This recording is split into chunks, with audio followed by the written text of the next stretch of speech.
God faithfully prepares and positions his people for his purposes, often long before the moment of their calling is revealed. The Book of Esther, Chapter 2, King James.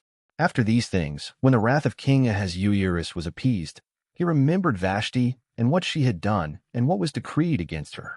Then said the king's servants that ministered unto him, Let there be fair young virgins sought for the king. And let the king appoint officers in all the provinces of his kingdom, that they may gather together all the fair young virgins unto Shushan the palace, to the house of the women, unto the custody of Hegi the king's chamberlain, keeper of the women, and let their things for purification be given them. And let the maiden which pleaseth the king be queen, instead of Vashti.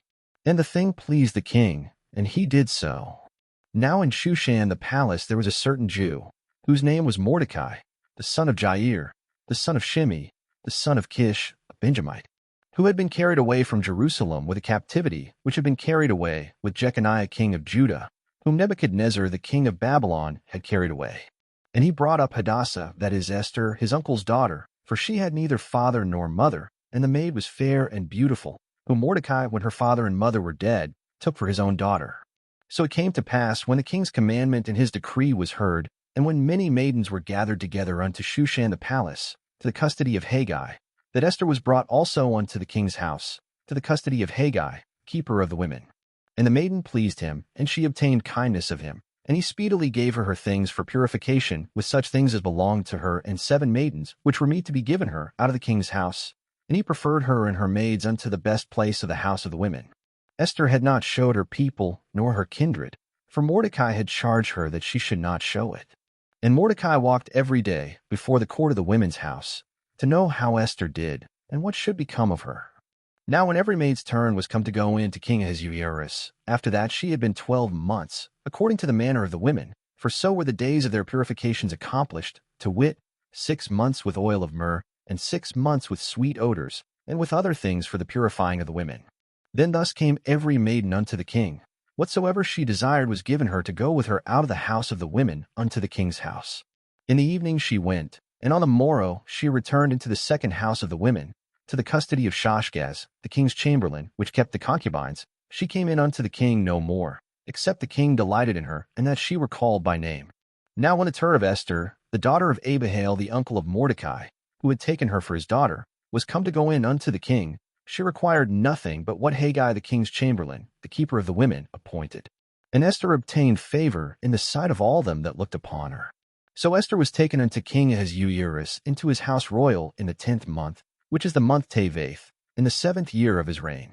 And the king loved Esther above all the women, and she obtained grace and favor in his sight more than all the virgins, so that he set the royal crown upon her head, and made her queen instead of Vashti. Then the king made a great feast unto all his princes and his servants, even Esther's feast. And he made a release to the provinces, and gave gifts, according to the state of the king. And when the virgins were gathered together the second time, then Mordecai sat in the king's gate. Esther had not yet showed her kindred nor her people, as Mordecai had charged her. For Esther did the commandment of Mordecai, like as when she was brought up with him.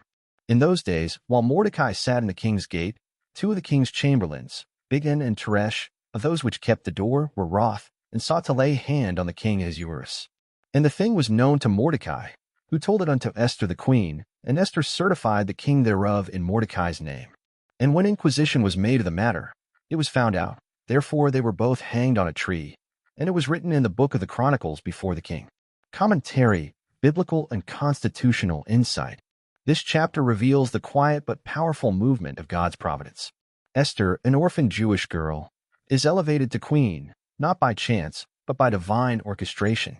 As Scripture teaches in Romans 8 verse 28, God works all things together for good to them that love him. Key lessons emerge. Preparation before purpose. Esther undergoes a long season of preparation before stepping into her calling. God often develops character before assigning responsibility, faithful obedience in obscurity. Esther honors Mordecai's instruction, demonstrating humility and submission, virtues praised in Colossians 3:20. God positions leaders strategically. Just as Esther is placed in the palace, Mordecai is positioned at the gate to uncover a plot. God arranges circumstances with precision. From a constitutional perspective, this passage again highlights the dangers of centralized power combined with personal favoritism. Yet it also affirms a timeless truth. Righteous individuals in positions of influence can preserve life and justice, echoing the principle of moral leadership emphasized by America's founders. Practical application. You may be in a season of preparation right now. Remain faithful, obedient, and patient.